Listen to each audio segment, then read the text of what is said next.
Let's bring in Lenny DePaul, former chief inspector and commander of the U.S. Marshals Regional Fugitive Task Force. He also spent 6 years with the Secret Service, including time on the presidential detail protecting Ronald Reagan.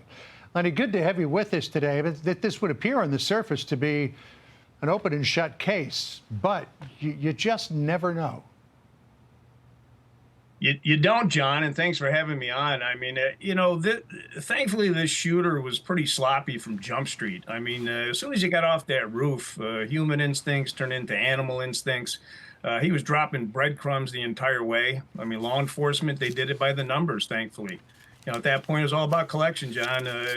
Video and human intelligence, signal intelligence, knocking on doors, Q&A-ing people. They got that photo out there, and that was a home run. As soon as his dad saw that thing, he confronted his son and, let's talk. And apparently he gave it up, but his father says, you got to turn yourself in. And he said no. So I guess they talked to a pastor friend of theirs who luckily was a task force officer with the U.S. Marshals in southern Utah. So they brought him to the marshal's office, and thankfully this thing went down without incident. And then they turned him over, I believe, to the sheriff or the FBI at that point. Hey, Lenny, Sandra here in New York. So this was Kash Patel earlier today when they were announcing that they've got the guy. And what went into it, once they, of course, posted that picture on the campus, boy, did the leads come in. Listen.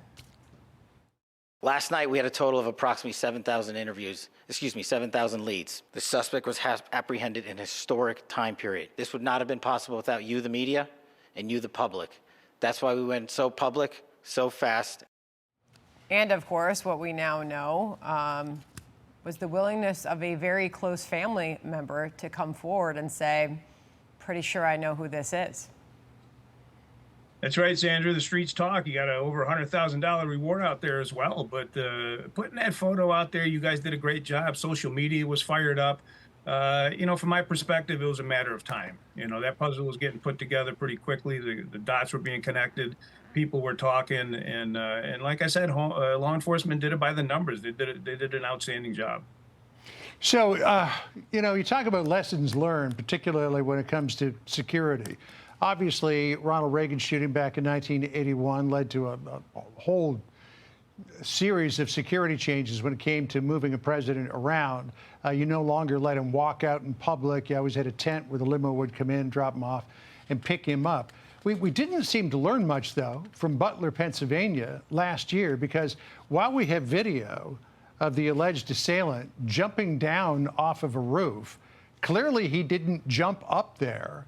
He got on the roof some other way, I would imagine through a staircase and a doorway.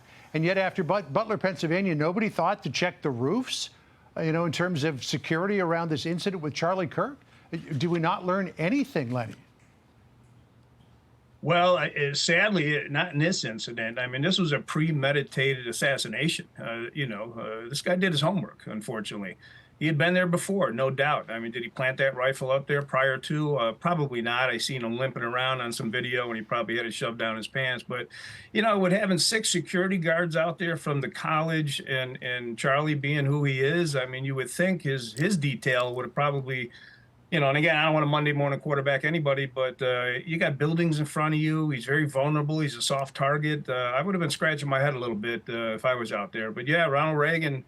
I was there in the 80s with him, and the magnetometers came to life, and everybody gets screened at one point or another. So, yeah, it's sad, actually. And you think about, in addition to the actual bodyguards, you also have technology out there that can relieve a lot of the concern by putting drones up in the air. You just wonder why perhaps there isn't more of this being done. I mean, that was a pretty sizable crowd. I mean, you're talking about a couple thousand people gathering for what we know is going to be, at times, some pretty contentious debate.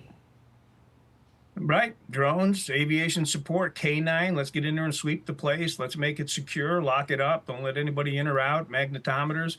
It's endless what you could do. But, lack of manpower, equipment, funding sometimes comes into play. But, yeah, they certainly need to step it up from this day forward.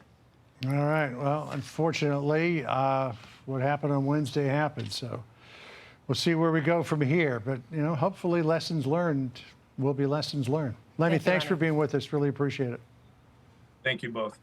Hey, it's Will Kane. Click here to subscribe to the Fox News channel on YouTube. It's the best way to get our latest interviews and highlights. And click to subscribe to the Will Kane podcast for full episodes right now.